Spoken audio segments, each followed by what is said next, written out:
नमस्कार साथियों, आप लोगों में से काफ़ी लोगों के कमेंट हमारे पास आए थे कि आप हरियाणा ऑर्बिटल रेल कॉरिडोर का बार बार जिक्र कर रहे हैं और ये कॉरिडोर किस चीज़ से जुड़ा है, कैसे बनेगा, कितने किलोमीटर लंबा होगा, कौन कौन से रेलवे स्टेशन होंगे। तो आइए आज इस वीडियो के माध्यम से हरियाणा ऑर्बिटल रेल कॉरिडोर को जानने का काम करते हैं। हरियाणा ऑर्बिटल रेल कॉरिडोर यानी कि HORC यह भारत के हरियाणा राज्य में 121.7 किलोमीटर लंबा रेलवे कॉरिडोर होने वाला है और इस कॉरिडोर को कुंडली मानेसर पलवल एक्सप्रेस वे के साथ साथ में बनाने का कार्य किया जाएगा और यह हरियाणा के सोनीपत से लेकर हरियाणा के ही पलवल तक जाने का कार्य होगा। यह दिल्ली को बाईपास करने का कार्य भी करेगा। यहाँ पर बात करें तो लगभग 75.6 मील लंबा ये रेल कॉरिडोर होने वाला है और 160 किलोमीटर प्रति घंटे की स्पीड से यहाँ पर रेल लाइन को दौड़ाने का कार्य किया जाएगा।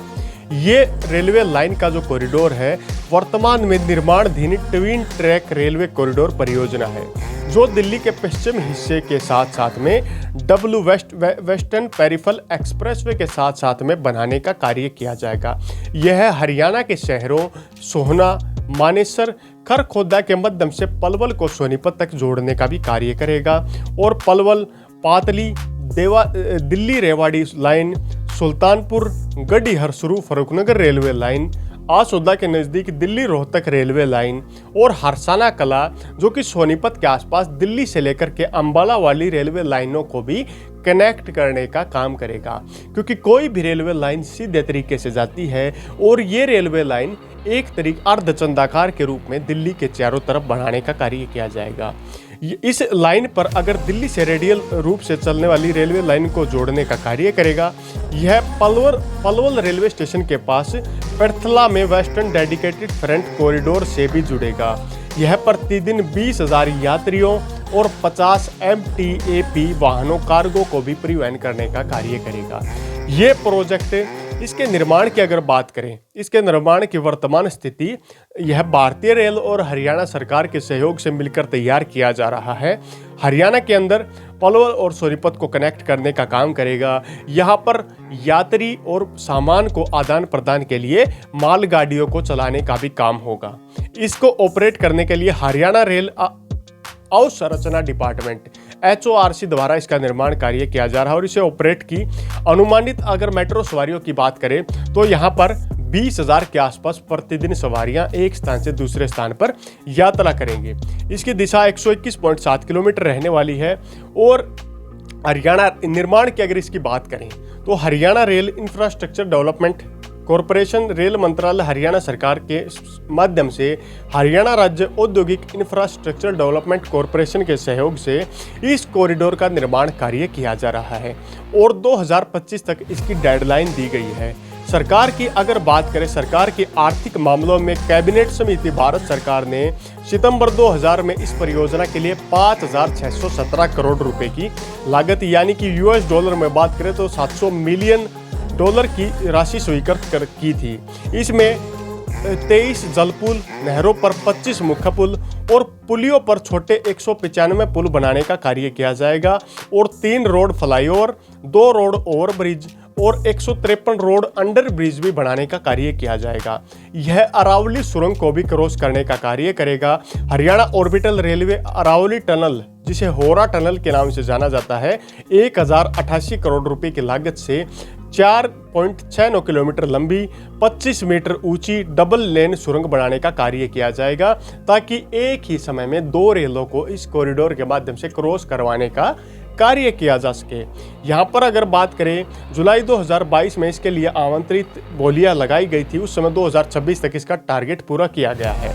इसकी अतिरिक्त कनेक्टिविटी के लिए अगर बात करें तो यह देश के अलग अलग एक्सप्रेसवेज को जोड़ने का काम करेगा, जिसमें रेल गलियारा हरियाणा के भीतर वेस्टर्न पेरिफेरल एक्सप्रेसवे के साथ साथ में रेलवे के माध्यम से ईस्टर्न पेरिफेरल एक्सप्रेसवे से जुड़ेगा जो उत्तर प्रदेश में चलता है। यह सोहना और पलवल के पास दिल्ली मुंबई एक्सप्रेसवे से जुड़ेगा। नेशनल हाईवे संख्या रोहतक से जुड़ेगा। जीटी रोड के नज़दीक नेशनल हाईवे संख्या 1 से भी कनेक्ट करने का कार्य करेगा और निर्माणाधीन अमृतसर दिल्ली जम्मू कटरा एक्सप्रेसवे को भी जोड़ने का काम करेगा। इस पर बनने वाले अगर स्टेशंस की बात करें तो सबसे पहले यह अंबाला लाइन को कनेक्ट करता हुआ सोनीपत के नज़दीक हरसाणा कला गांव में इसका स्टेशन बनाया जाएगा, जहां से इंपोर्ट एक्सपोर्ट हब के रूप में सबसे बड़ा स्टेशन जाना जाएगा। इसके बाद यहां पर गांव तुरकपुर में इसका एक स्टेशन बनाया जाएगा। तुरकपुर के बाद हरियाणा के खरखोदा में इसका एक रेलवे स्टेशन होगा। खरखोदा के बाद गांव जसोर खेड़ी में इसका रेलवे स्टेशन बनाया जाएगा। फिर यह रोहतक लाइन को क्रॉस करता हुआ जाएगा और साथ में नेशनल हाईवे संख्या 10 को भी क्रॉस करता हुआ गांव मांडोठी तक पहुंचेगा। गांव मांडोठी के अंदर भी एक स्टेशन निर्धारित किया गया है। उसके बाद बादली में इसका रेलवे स्टेशन बनाया जाएगा। बादली के बाद देवरखाना और बाड़सा दोनों में इसके स्टेशन बनाए जाएंगे। फिर यहाँ पर माल ढुलाई लाइन नई पातली लाइन को ये कनेक्ट करने का काम करेगा और पातली से भी कनेक्ट करके यहाँ पर पातली में भी इसका एक स्टेशन बनाया जाएगा। उसके बाद ये मानेसर में के नज़दीक पहुँचेगा। मानेसर में एक स्टेशन, उसके बाद चांदला डूंगरवास में एक स्टेशन, फिर धुलावट में एक स्टेशन बनाया जाएगा। सोहना के बाद सिलानी में भी एक स्टेशन निर्धारित किया गया है। उसके बाद न्यू परथला और दिल्ली के लिए परथरा असावटी लाइन को क्रॉस करता हुआ यह पलवल के एरिया तक कनेक्ट करने का कार्य करेगा। यह मुख्य रूप से बात करें तो पलवल रेलवे स्टेशन और दिल्ली मुंबई एक्सप्रेसवे के हिस्से को भी ऑर्बिटल रेल कॉरिडोर से जोड़ने का कार्य करेगा। दिल्ली के आईजीआई एयरपोर्ट हिसार से नोएडा हवाई अड्डों के बीच चलने वाली रेल लाइन को भी ये लाइन क्रॉस करने का कार्य करने वाली है। आईसीआरटीसी और हरियाणा रेल लाइन यह गलियारा मानेसर के पास Delhi Ahmedabad high speed rail corridor, Delhi Alwar RRTS, Delhi Sonipat RRTS, Delhi Rohtak Hisar RRTS, Delhi Palwal Hodal RRTS जैसे विभिन्न आरआरटीएस कॉरिडोर को भी कनेक्ट करने का काम करेगा। अगर मेट्रो की बात करें तो ये रेलवे लाइन अलग अलग मेट्रो लाइनों से भी काफ़ी नज़दीक रहने वाली है, जिनमें रेड लाइन पर Narela Sonipat metro line, number 2 green line पर आसोदा के नज़दीक Bahadurgarh Rohtak metro line, number 3 yellow line पर metro line Gurugram Manesar metro line, यह लाइन बादली के नज़दीक Najafgarh Jhajjar metro line, grey line AIIMS Badsa के नज़दीक बादली बाड़सा मेट्रो लाइन और वायलेट लाइन असावटी के नज़दीक फरीदाबाद पलवल मेट्रो लाइन को कनेक्ट करने का काम करेगा। हरियाणा के अलग अलग एक्सप्रेसवेज को भी जोड़ने का काम करेगा। तो देश और दिल्ली के इतिहास में यह पहली ऐसी रेलवे लाइन होने वाली है जो एक रिंग के रूप में काम करेगी और अलग अलग expressways, railway lines, metro trains और निर्माणाधीन कुछ नई लाइनों समेत आरआरटीएस प्रोजेक्ट से जुड़ने वाली हाई स्पीड रेल कॉरिडोर समेत कई लाइनों को जोड़ने का काम करेगी। ये लगभग 20 से 25 expressways, railway lines, metro lines को आपस में कनेक्ट करने का भी काम करेगी, जिससे इसके साथ साथ चलने वाले एक्सप्रेसवेज और इस लाइन को भी काफ़ी ज़्यादा फायदा होने वाला है। यह केएमपी के अंदरूनी हिस्से यानी कि दिल्ली के साइड के हिस्से में बनाई जाएगी, जिसके लिए ज़मीन अधिग्रहण का काम सरकार द्वारा लगभग किया जा चुका है और काफ़ी जल्द ये प्रोजेक्ट 2 हिस्सों में बनाए जाने का कार्य किया जाएगा, जिनमें पहला हिस्सा इसका पलवल साइड से स्टार्ट किया गया है। पलवल से पातली तक के मध्य के स्टेशंस को पहले चरण में बनाया जाएगा। उसके बाद पातली से लेकर के बाड़सा, बादली और खरखोदा, बहादुरगढ़ के हिस्सों को बाद में बनाने का कार्य किया जाएगा, जिसे फेज 2 नाम दिया गया है। इस लाइन कॉरिडोर के बनने के बाद इन एरियाज को काफ़ी हद तक फायदा होगा और केएमपी ग्लोबल कॉरिडोर के तहत बनने वाले 5 शहरों को ये रेलवे लाइन आपस में कनेक्ट करने का भी काम करेगी। इस रेलवे लाइन के बनने के बाद हरियाणा रेल अवसंरचना विकास निगम को भी काफ़ी भूमिका में अहम योगदान मिलने वाला है, क्योंकि इस प्रकार की रिडेवलपमेंट भारत सरकार के साथ मिलकर के यहाँ की जा रही है।